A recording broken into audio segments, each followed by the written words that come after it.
I need to talk about that Chicago Blackhawks game because that was unbelievable.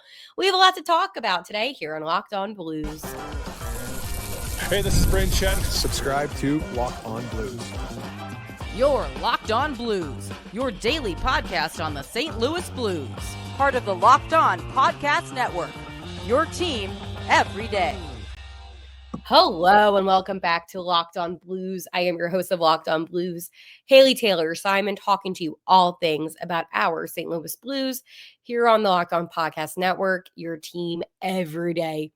Today on Locked On Blues, I'm going to talk about the Blues' insane shootout win over the Chicago Blackhawks, some foreign nations predictions, and then right now, rest is what this team needs. Well, they need some magic too, but we have a lot to discuss on today's episode. But today's episode is brought to you by FanDuel.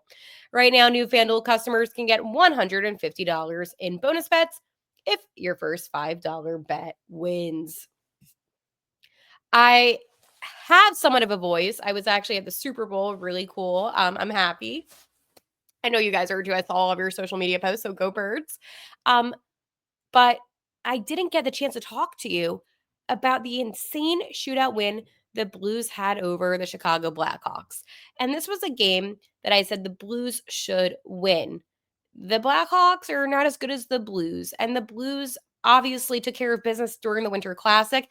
And yes, the Blues did have on their heritage sweaters too during this weekend's game on Saturday night. But I think that the Blues are kind of in a really weird position where they kind of lost maybe some of that swagger that they had during the Winter Classic. I mean, it's just been awful ever since that win. Like, that win was like the best thing that this team did, and then it just went downhill again. So I think for the Blues, just kind of being in the position of maybe feeling deflated, defeated, not any momentum going their way, I think that kind of plays a role maybe into how I kind of view this game, because initially heading into the game, and I told you here on Locked On Blues my thoughts and my feelings about it. I said, while the Blues are the better team, as I just explained, I also, on the other hand, can see the Blackhawks just beating them. I mean, with the Blues, I know the whole saying in sports goes that any given day, any team can win. I get that.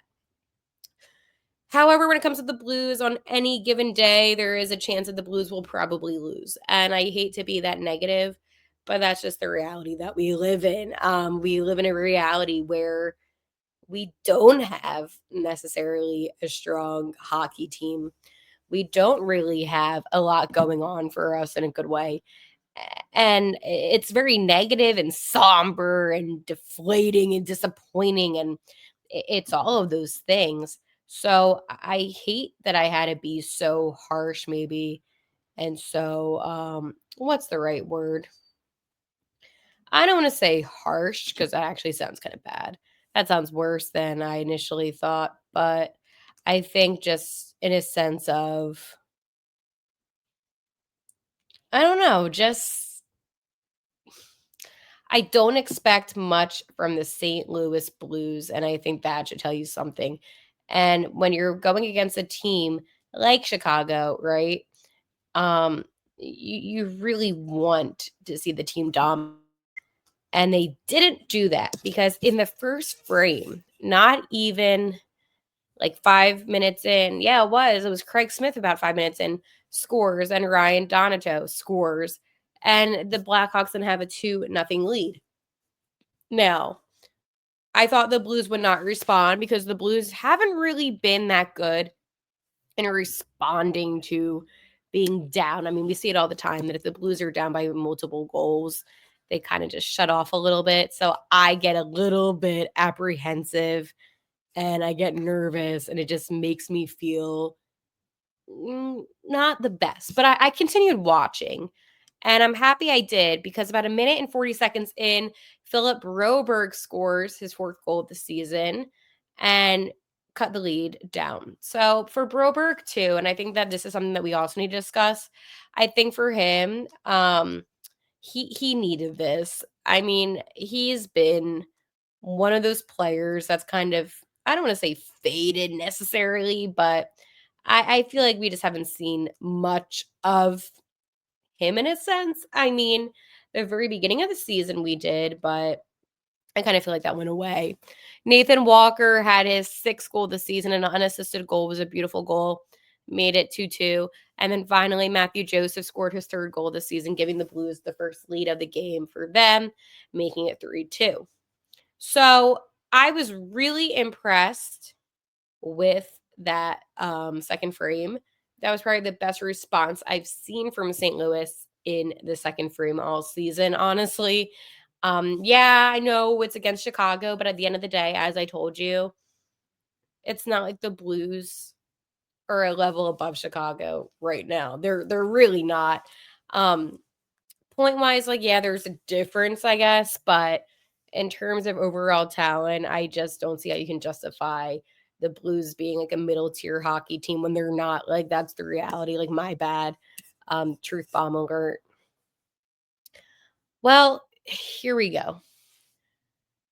Alec Martinez, he used to be on the VGK, tied up the game 3-3 to start the third period. And then Cam Fowler, and again, a name that we don't always hear as much, but who is clutch. That's good. A name that we don't hear much, but is clutch. That's true. Was able to score his sixth goal this season, making it 4-2, regaining the Blues' lead. But less than a minute later, Chicago scores and makes it a tied game again. Couple minutes later, Chicago then regains the lead. And then finally, our hero, Robert Thomas, is able to tie up the game 5-5 with under 5 minutes to go. So, first off, what a back and forth. Like, they had such a great second frame, and then they kind of just like fell apart in the third, but then they got back in it. It was really weird, honestly, if you ask me. But it was like a 10-round shootout. So I'll explain what happened. So, anyways, I don't know if I mentioned, but Benner was in net. Neighbors, his was saved. Bedard's was saved by Benner. So take that, Chicago. Braden Shen, he did get a goal, was a nice little backhander. Then Chicago got a goal. It was a wristy. So that's 1-1. Holloway's was saved. Donato's was saved. Well, no, it was actually shot too far away from the net. Kyers was saved. Craig Smith was saved. Tomer was saved. Chicago was saved. Bushi was saved. Chicago was wide. Bolduc was saved. Chicago was saved. Walker was saved. Patrick Maroon was saved. Matthew Joseph was saved. Chicago saved. Foxa, goal, backhand, boom. Bertuzzi, well, it was actually shot right, I think, yeah. Anyways, yay, Foxa wins the game. I was surprised about that. I was, like, not expecting that, especially, like, with the players that were sent out by Coach Montgomery. Like, Neighbors being the first, I'm like, okay, I get it. Then Chen, I get it. I am surprised, and I'm not trying to be like, Holloway, I can understand. I get it. I do get it. Kyra, I get it. Tomer, I get it. Bushi, I get it. Why would you? I don't know. And then it gets like Bolduc and then Matthew Joseph, and I don't know. If I had to choose like my ideal order, I would do Thomas, Shen. I would keep Shen at the 2-hole. Now I'm like talking baseball. Shen, Kyrou, Holloway, Neighbors. That would be my top 5.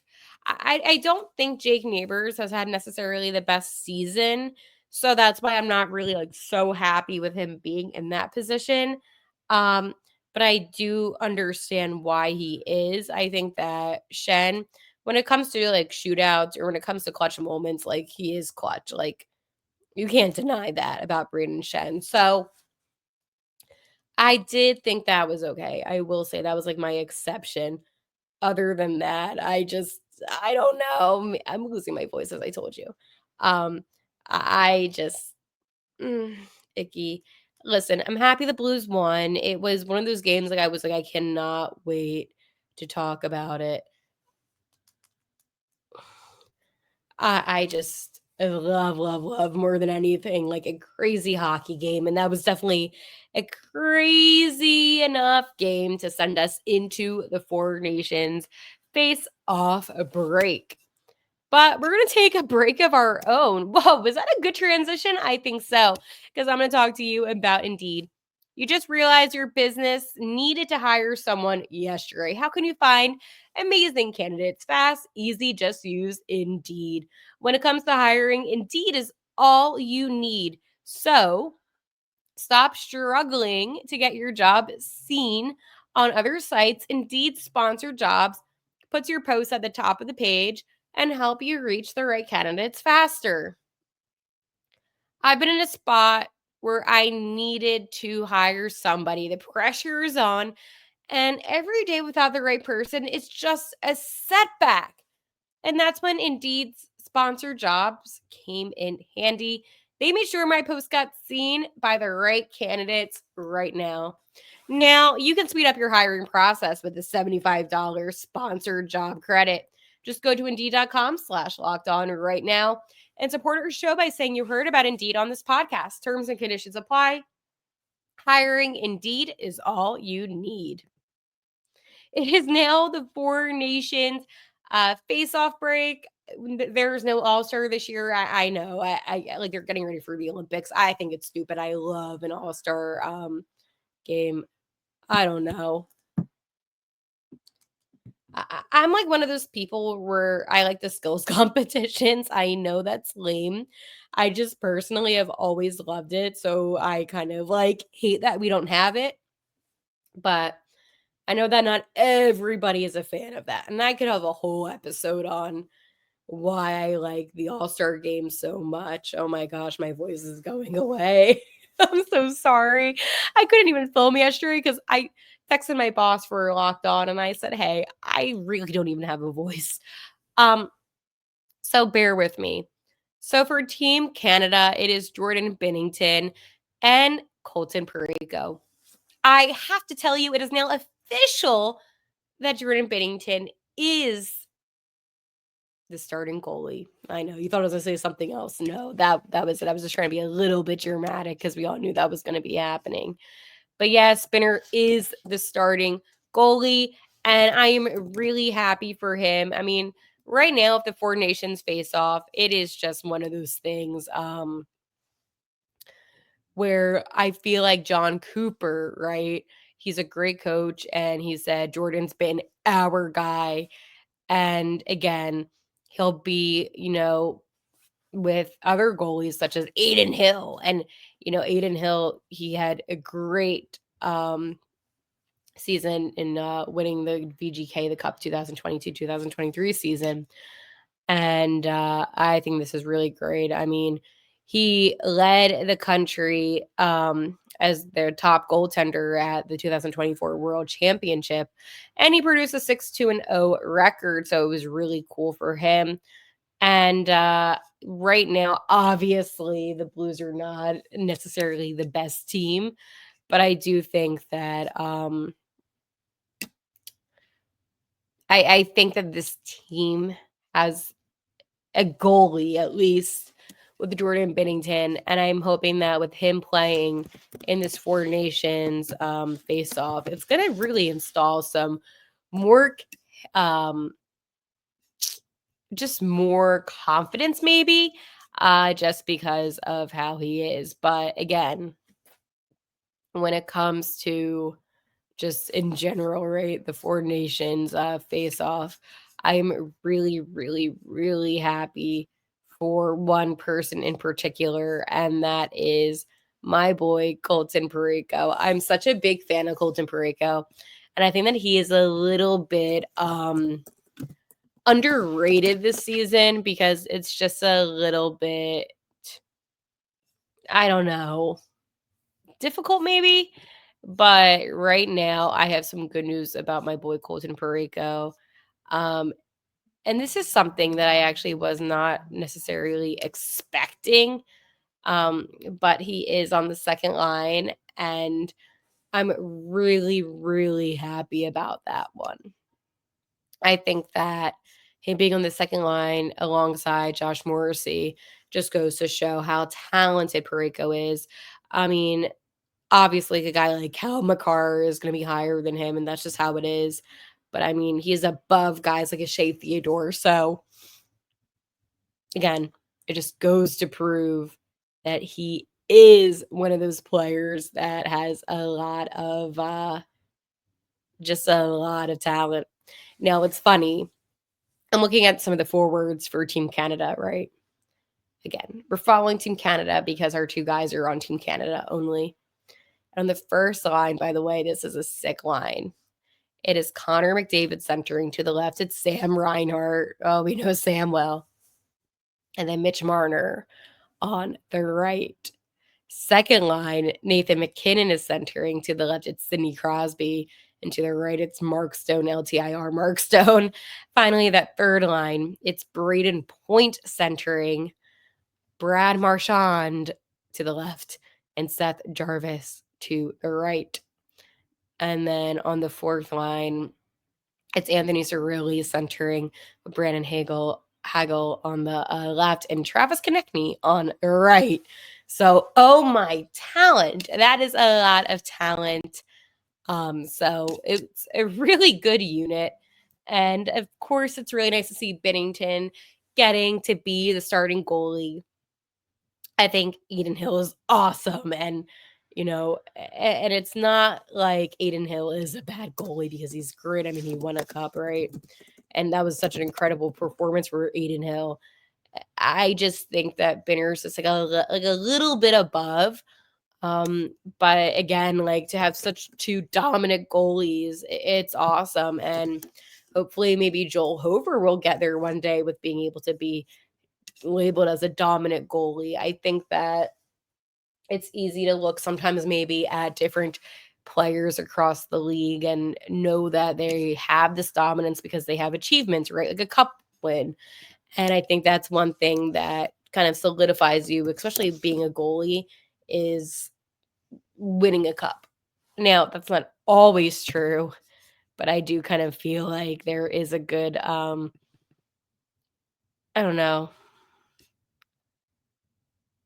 I don't know. Like it just kind of feels like that, right? So, let's talk kind of about some of my predictions for the Four Nations face off and what I think will happen because it is truly, truly incredible, this whole competition.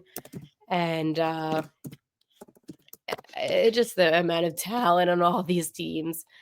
So let's go talk about maybe who I think will win, who thinks what I can't judge, right? Because it's hard to completely judge what's going to happen. But tomorrow begins the competition. It's at 8 at night. So yes, we get hockey. It is Eastern time. So for us, it's going to be 7 o'clock. It's going to be Canada versus Sweden. Now, here's the thing. I don't think, right?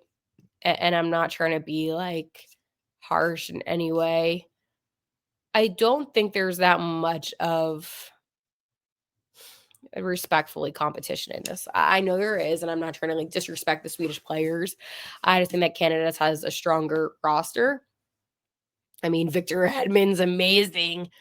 Jonas Brodin's amazing. Matisse Ekholm, Erik Karlsson, Gustav Forsling, Rasmus Dahlin, all really great players, right? Philip Forsberg, William Nylander, Lucas Raymond, like Jasper Bratt, like all very good players. I spoke to Sam Ersson, who's one of the goalies for Team Sweden, and I asked him about Jordan Binnington, and he just essentially said that, Binner is a great goalie, and that's the kind of goalie that goalies want to face on the other side of the ice. And I think that just speaks volume. But I think, and I didn't mean to say no competition, like obviously it's competition. I just think that Canada has a really strong roster, so that's why I could see Canada winning that game. Thursday's United States and Finland. Then Saturday, it's going to be a really big game. Saturday, by the way, the 15th, that is my birthday. So if you want to wish me a happy birthday, feel free to do so. It's going to be Finland versus Sweden at 1, and then United States versus Canada at 8. That's some good hockey. So then Monday, the 17th, will be Canada versus Finland, and then Sweden versus US, and then the championship game is at 8 p.m. on Thursday. It's kind of like college football. So I'm going to go really quickly over Team USA. So some of the big names for them: Jack Eichel, Kyle Connor, Matthew Tkachuk, Austin Matthews, Jack Hughes, Matt Boldy, Brady Tkachuk, Brock Nelson, Adam Fox, Charlie McAvoy, Noah Hannafin, Brock Farber, who is in it? Oh, it's Connor Hellebuck and Jake Ottinger. So obviously some good talent. And then for Team Finland, it's Alexander Barkov, Mika Rattanen, Sebastian Aho, Patrick Lane. Who's in net for them? Yeah, it's going to be Team USA versus Team Canada in the finals. But let me talk to you about my friends over at FanDuel, because we need to talk about the rest of the St. Louis Blues team. When the game tips off, the NBA action is just getting started, and there's no better place to get in on that than FanDuel, America's #1 sports book. With FanDuel, you can place live bets throughout the game. So even if you miss the opening tip-off or want to bet on a fourth quarter comeback, you can stay in the action. And if you're looking for your biggest payout, you can even combine your live bets into a same game parlay. I love using FanDuel's live betting feature because it keeps track of every moment of the game exciting, whether I'm backing my team for a little late game rally. Definitely not my team. But you know what? I still do it, especially last season. We're picking a player to hit a clutch 3. I would say Luca right now, honestly. I never feel like I miss my chance. Plus, the app is easy to use, and when you win, you get paid instantly. Right now, new FanDuel customers can get $150 in bonus bets if your first $5 bet wins. Just visit FanDuel.com to join today. That's FanDuel.com for your shot at $150 in bonus bets. Make every moment more with FanDuel, an official sportsbook betting partner of the NBA. Rest is what I need and what this team needs. No, but this team just seems to be tired, and maybe they're just tired of having the team that they have. I know that sounds a little confusing, and let me explain. I think for the Blues, they are just feeling maybe a little bit too defeated, a little bit too, I don't want to say hopeless, but not a lot of hope coming their way. And I think that just goes to show that there is a sense of a lack of enthusiasm. And why would they be excited, right? Why would they have the sense of swagger and, confidence when the team hasn't been performing well at all? I think that's the issue, is that it's hard to be confident within your own self as a team when you can't sustain any wins or any type of I'm trying to be nice, but you're just not building any of that foundation. And that's why it's a little bit difficult too, because it's like you think about who you could keep and build around, and there's really not that many.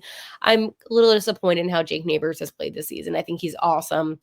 Great player for sure, and it's no disrespect on him personally. I just think that it could have been a little bit better. But again, who am I to say anything, right? I'm not playing in the NHL, but as a fan, I can't help but watch this team and not expect them to do good things.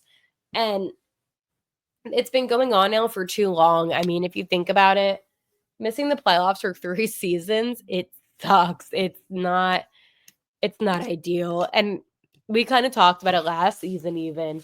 Oh, well, you know what? It will only be 2. The longest streak was 3.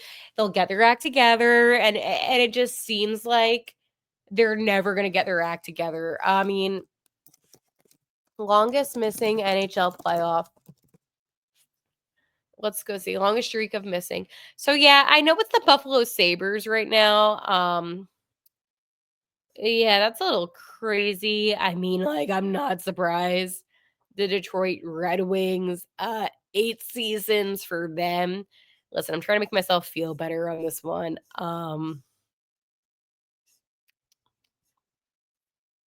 Yeah, I mean, like, does that make me feel any better? Not really. Um, San Jose has been 5 seasons, so that makes me feel kinda better, actually. Anaheim's been 6, Ottawa's been 7, Detroit 8, and then Sabres 13. So, yeah, like, that actually kinda makes me feel a little bit better knowing that that hand pass kinda messed up things. Um, but it's still not a good feeling. I look around the NHL and I see these other teams, and a lot of them are in that rebuilding phase, and Detroit was really close last season into making the playoffs, and they could have it was like this whole crazy, like, what if scenario with, like, 4 teams in the, Metropolitan. It was crazy, but I think for the Blues, they're obviously not in a rebuilding stage, which makes this even more frustrating because it's like if they were in a rebuilding stage, we would at least know that things would be getting better eventually, and we're kinda now in a state of like, "Oh, it may not get better," and, it's just a mess, but, you know, what can you do? Alright, I'm gonna talk to you guys tomorrow. Hopefully, I'll have more of a voice, and until then, let's go Blues.